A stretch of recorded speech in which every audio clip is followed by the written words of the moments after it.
안녕하십니까. 전하트 교수입니다. 이번 시간은 여러분들과 28번 문제풀이부터 시작을 하도록 하겠습니다. 자, 여러분들 교재 28번을 보도록 하십시오.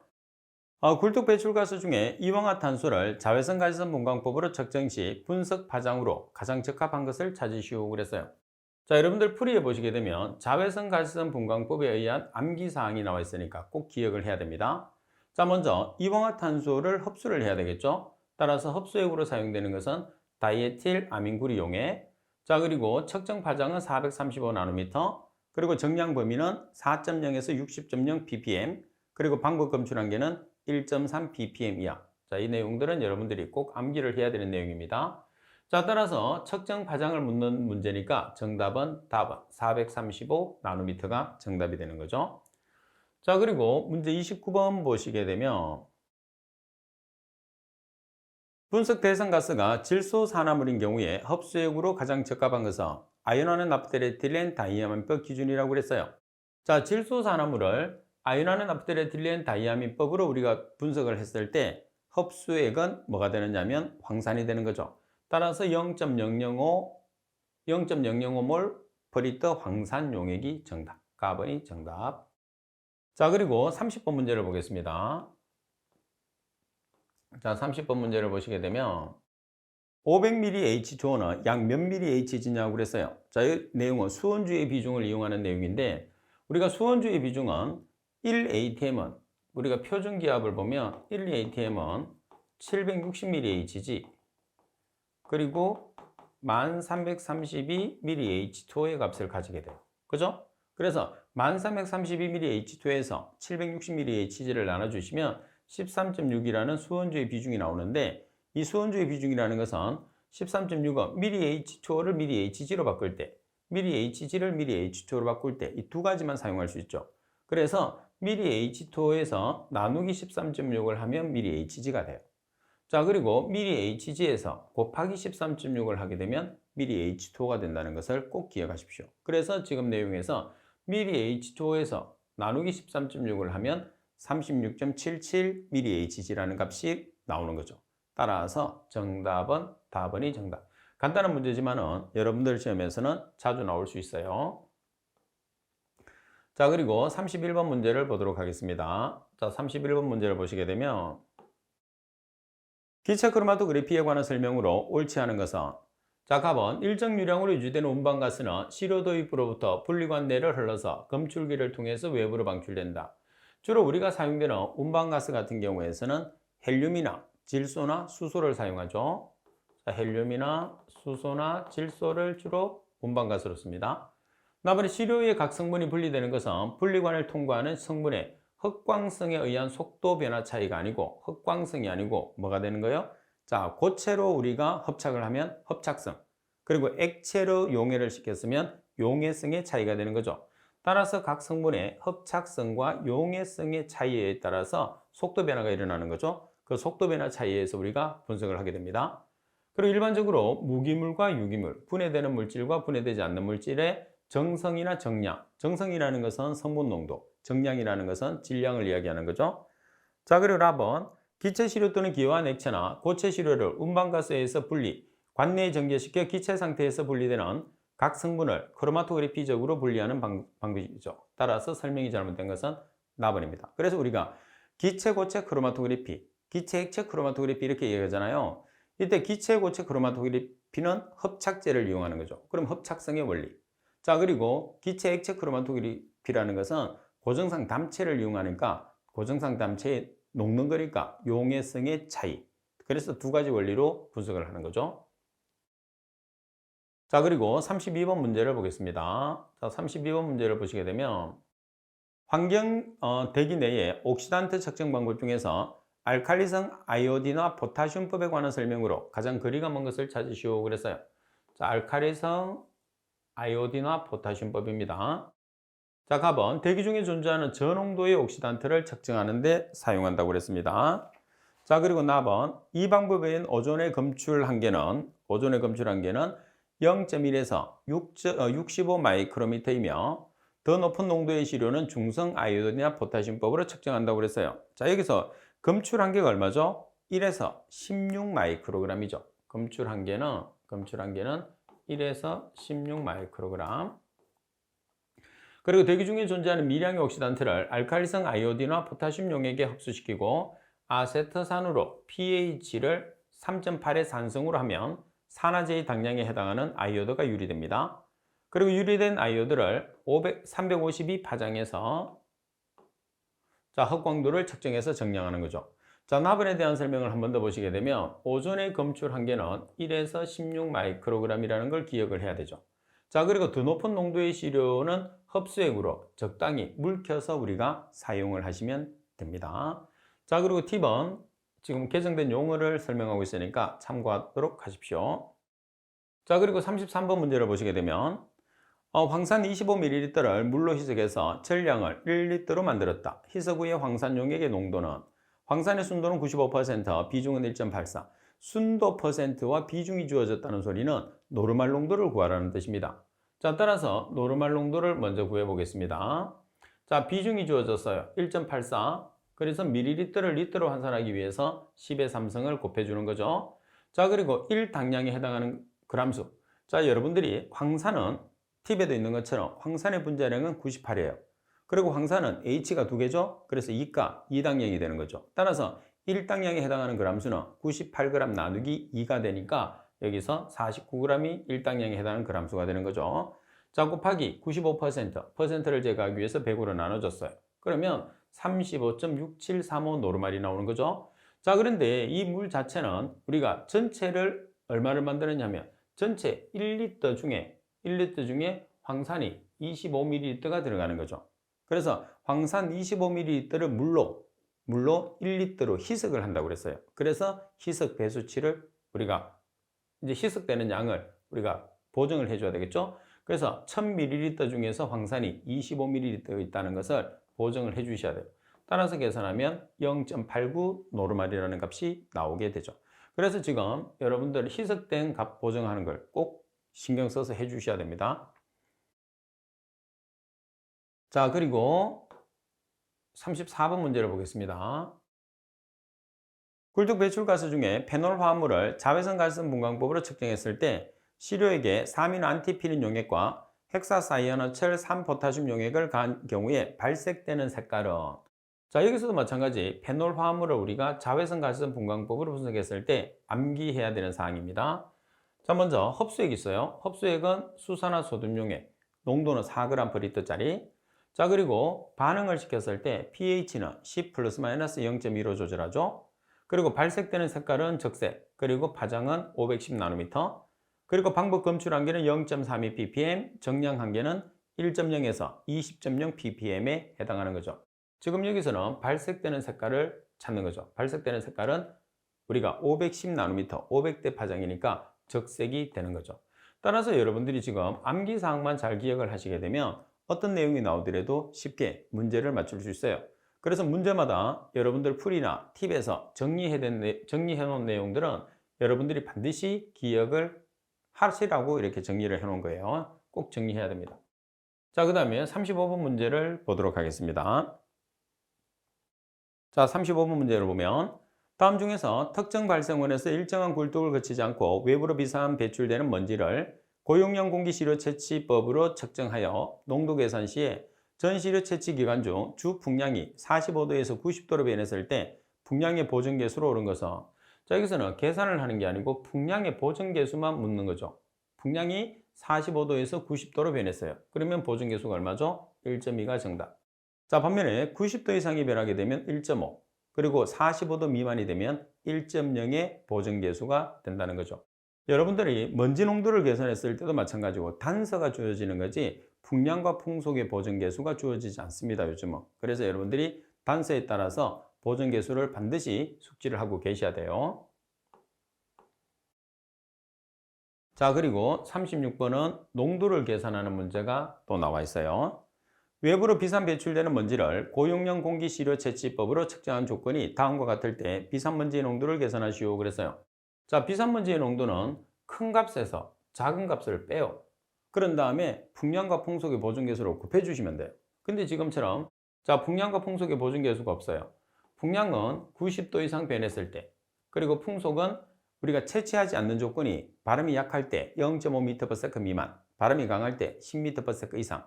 이 우리가 채취할 수 없는 시간이 전체 채취 시간을 기준으로 했을 때 50% 미만이냐 이상이냐를 가지고 판단하는 거죠.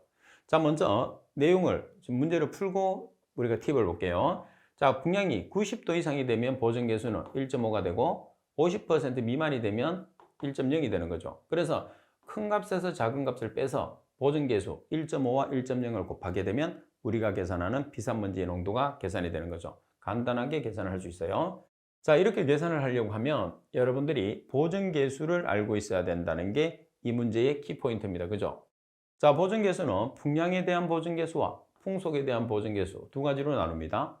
자, 풍량은 다시 3단계로 90도 이상이냐, 45에서 90도냐, 45도 미만이냐. 그래서 90도 이상이 되면 1.5, 45도에서 90도는 1.2, 45도 미만은 1.0의 값을 가지게 되는 거죠. 반면에 풍속에 대한 보존계수를 나타내 보면 우리가 시료를 채취할 수 있는 시간이 있잖아요. 그죠? 그런데 시료를 채취할 수 없는 조건이 있어요. 바람이 약할 때, 강할 때. 그래서 전체 채취 시간 중에서 우리가 시료를 채취할 수 없는 시간이 전체 채취 시간의 50% 미만인 경우에서는 1.0, 50% 이상이 되는 경우에서는 1.2의 보존계수를 곱한다는 것을 꼭 기억을 해야 되죠. 자, 그래서 이 표는 꼭 정리를 해놔야 됩니다. 아주 중요한 표입니다. 자, 그리고 37번 문제를 보시게 되면 37번 굴뚝 배출가스 중에 이산화황이라는 것은 SO2를 이야기하죠. 연속적으로 분석하기 위한 시험 방법에 사용되는 정전이 전해 분석계의 구성에 관한 설명으로 옳지 않은 것은 정전이 전해 분석계입니다. 갑은 가스 투과성 경막은 전해셀 안에 들어있는 전해질의 유출이나 증발을 막고 가스 투과성 성질을 이용하여 간섭 성분의 영향을 저감시킬 목적으로 사용되는 폴리에틸렌 고분자 경막이다.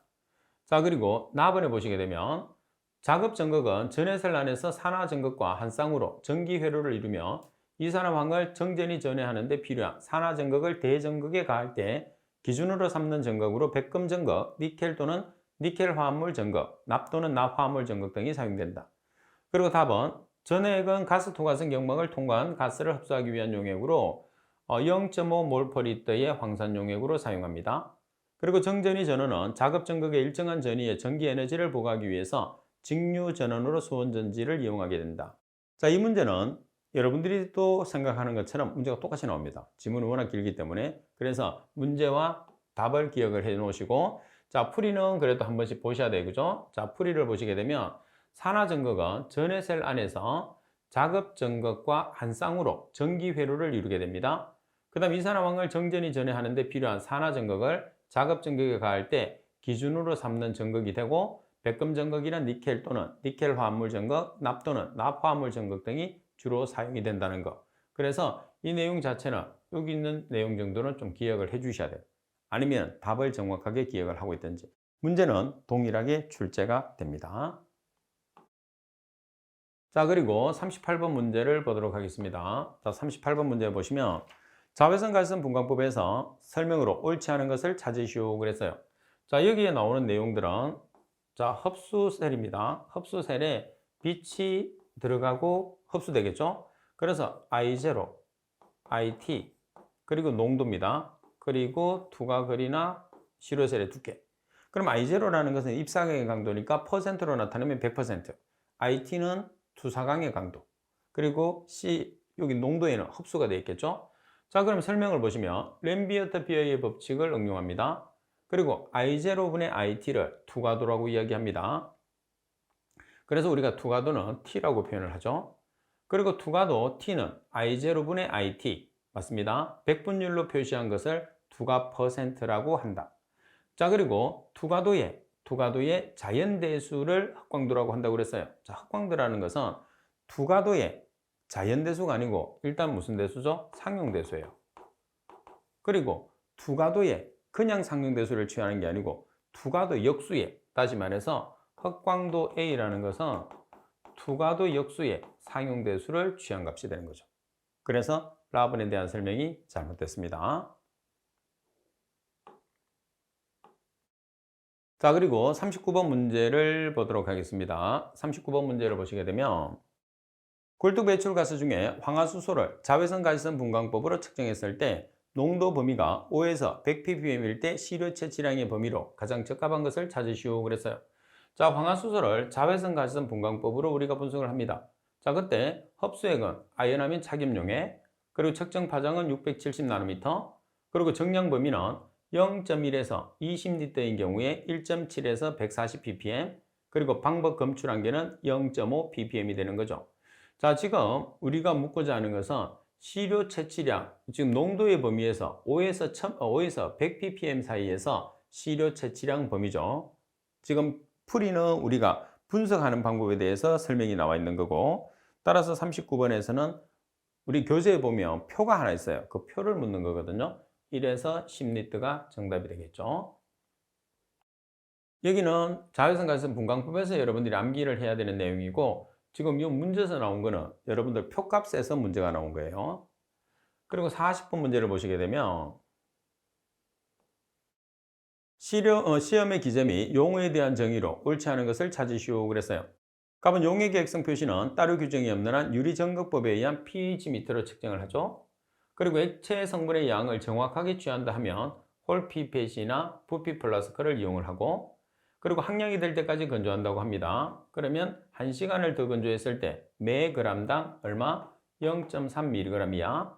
그리고 바탕시험을 해서 보정합니다. 바탕시험을 해서 보정한다 하면 시료에 대한 체름이 측정을 했을 때 시료를 사용하지 않습니다. 시료를 사용하지 않고 같은 방법으로 조작한 측정치를 빼는 것을 우리가 바탕시험을 하여 보정한다, 이렇게 이야기하는 거죠. 따라서 설명이 잘못된 것은 답은이 정답. 자, 그리고 41번 문제를 보도록 하겠습니다. 41번. 다음 중에서 연료 중에 금댕의 발생이 가장 적은 것을 찾으시오 그랬어요. 자, 금댕이 발생될 수 있는 조건은 불완전 연소가 되든지 휘발분이 함유되어 있든지 두 개 중에 한 개죠. 자, 금댕 발생이 가장 적은 것은 코커스입니다. 코커스는 금댕이 거의 발생되지 않습니다. 그냥 암기를 해 놓으셔야 돼요. 자, 그리고 42번 문제를 보시게 되면 유압식과 공기 분무식을 합한 거예요. 자, 유압식과 공기 분무식을 합한 것, 그리고 유압은 보통 7kg/제곱센치 이상, 연소가 영하고 그리고 소형이면서 전자동으로 주로 사용해요. 어떤 장치죠? 건타입 버너. 답은이 정답.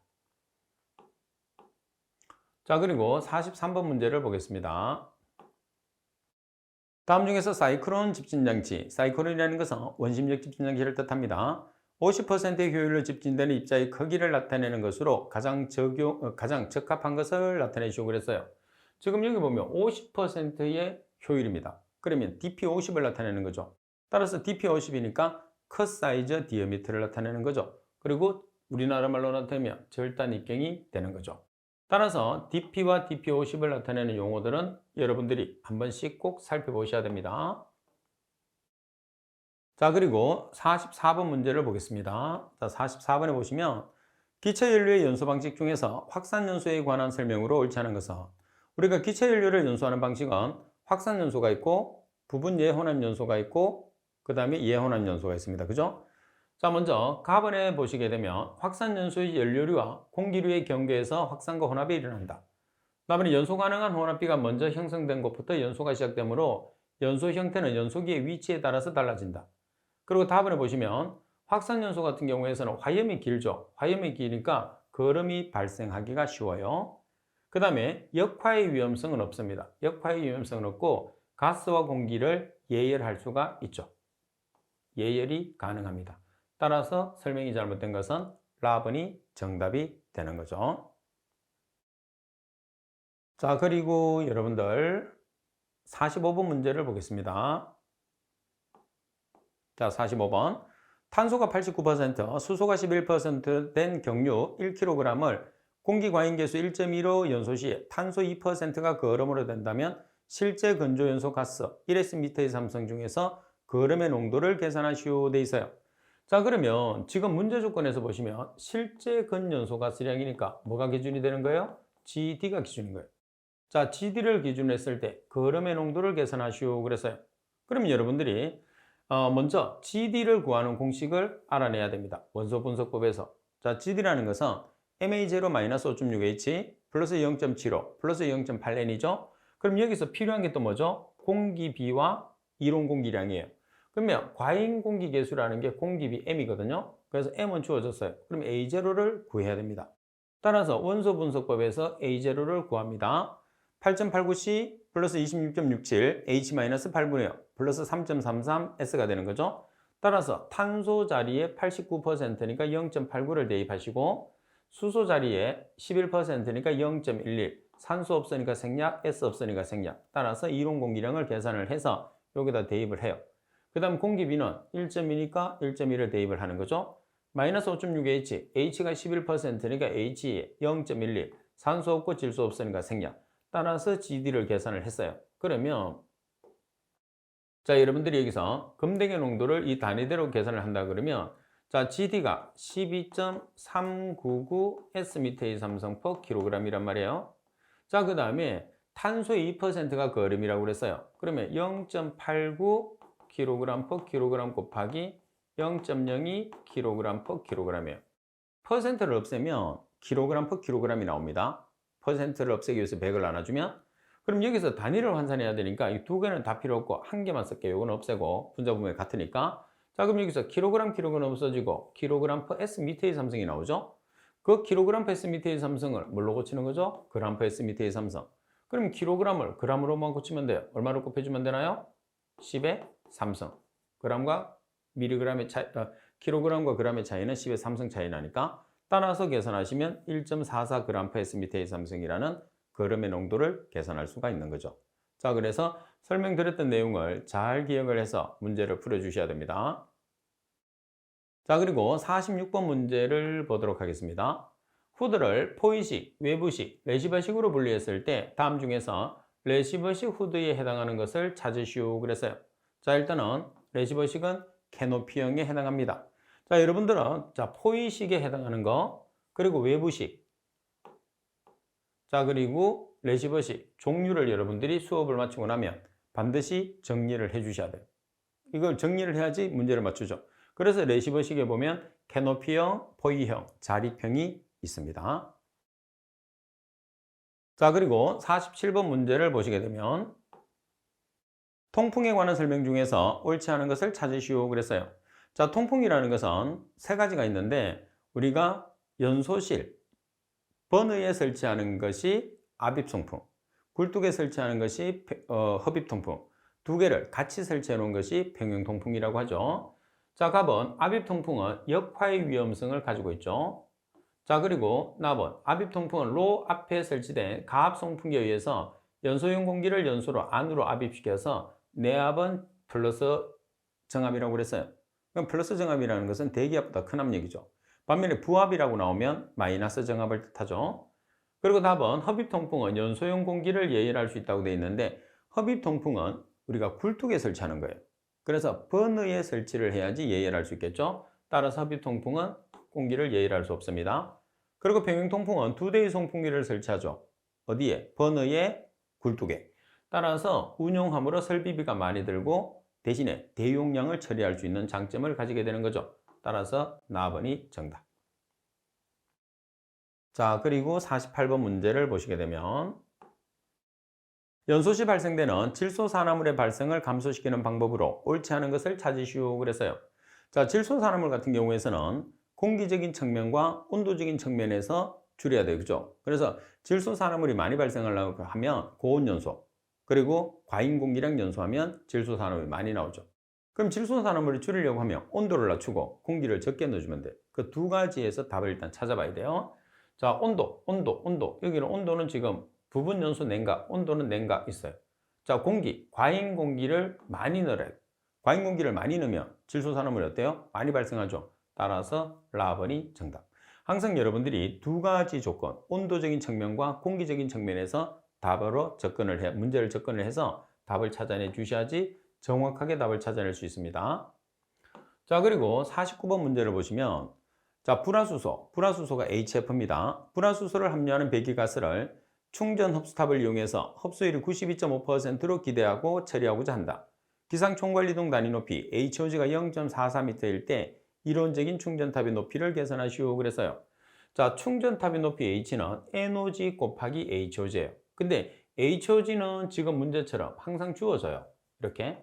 근데 NOG 같은 경우에서는 보시다시피 흡수율이 주어져요. 흡수율이 제거율이거든요. 그래서 흡수율이나 제거율이 주어지게 되면 그 흡수율이나 제거율을 이용해서 여러분들이 NOG를 계산할 수 있어요. 어떻게? 이렇게. 그러니까 항상 이렇게 주는 거죠. 따라서 NOG는 ln 1-효율 분의 1을 해서 ln을 취해주는 거죠. 그러면 자 지금 HOG가 0.44m, NOG라는 것은 지금 92.5%니까 1-0.925분의 1. 그래서 계산하면 1.14. 그래서 여러분들이 지금 충전탑의 높이는 NOG 곱하기 HOG인데 NOG는 항상 효율을 이용해서 계산을 한다 이렇게 생각하시면 돼요. 그 다음 효율을 이용해서 계산하는 식은 NOG는 ln 1-효율분의 1. 여기서 효율을 대입해서 계산하시면 되는 거죠. 실제로 1-효율이라는 게 통과율. 그래서 통과율 역수의 ln을 취한 값이나 1-효율의 역수를 취해서 ln을 취한 값이나 똑같습니다. 자, 그리고 50번 문제를 보시게 되면 관성 충돌이나 확산, 정석, 응집, 부착 원리를 이용해서 먼지 입자와 유해 가스를 동시에 제거할 수 있는 장점을 지닌 집진장치는 자, 먼지와 입자를 동시에 처리할 수 있다고 그랬어요. 그럼 벌써 섭식, 세정이 나왔죠? 자, 그리고 관성, 확산, 정석, 응집. 그러면 이거는 세정 집진기에 대한 설명이구나. 이렇게 벌써 답이 나와야 됩니다. 라번이 정답. 그래서 가장 핵심은 입자와 가스를 동시에 처리한다는 거죠. 자, 그런데 입자와 가스를 동시에 처리하는 게 또 뭐가 있어요? 전기 집진기가 있어요. 그래서 관성 충돌, 확산, 정석, 응집의 원리를 봐서 세정의 답을 찾아내야 되는 거죠. 자, 그리고 51번 문제를 보도록 하겠습니다. 적정 조건에서 전기 집진장치의 분리 속도의 커밍원 보정계수의 KM에 비례한다. 다음 중에서 KM이라는 커밍원 보정계수의 커지는 조건으로 알맞게 짝지어진 것을 찾으시오 그랬어요. 자, 그럼 이 내용은 먼저 뭐를 여러분들이 보시느냐면 자, 여기 보세요. 커닝원 보정계수가 커지는 조건이에요. 자, 커지는 조건이니까 전부 다 돼요. 다 낮아요. 근데 한 개만 가스의 온도만 높고 나머지는 미세하고 작으면 작을수록 보정계수가 커지는 조건이 되는 거죠. 그래서 여러분들이 기억을 해야 되는 것은 딱 온도 한 개만 기억을 하는 거예요. 그럼 여기서 지금 온도가 나와 있는지를 봐. 근데 온도가 없어요. 그 나머지 조건은 전부 다 작다는 개념이 들어가면 돼. 자, 먼지 입자 작을수록 가스 압력이 낮을수록 자, 먼지 입자 작을수록 가스 압력 높을수록 먼지 입자 클수록 가스 압력 낮을수록 먼지 입자 클수록 가스 압력 높을수록 X는 반대가 되어 있는 거죠. 그럼 바르게 된 것은 가번. 쉽게 찾을 수 있겠죠? 그래서 가스의 온도가 높을 때를 제외한 나머지는 모든 조건이 작다는 개념이 있을 때 커닝원 보정계수가 커진다는 거 꼭 기억하십시오.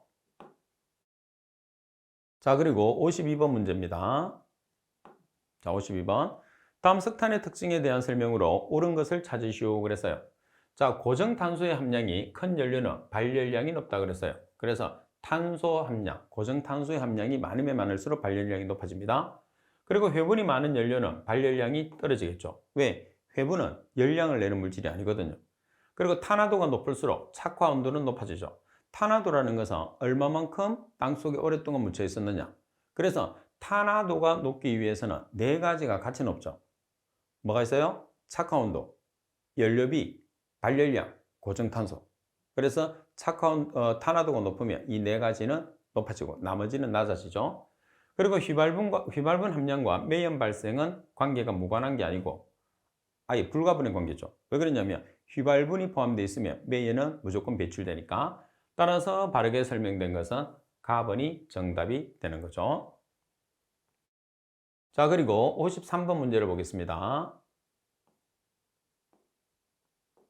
자, 공기가 과잉인 경우에 열 손실이 많을 때 등가비 상태는 그랬어요. 그럼 먼저 여기서 여러분들 등가비를 한번 볼까요?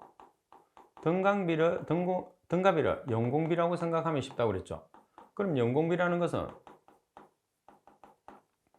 연료량에서 공기량을 나눠주는 값이에요.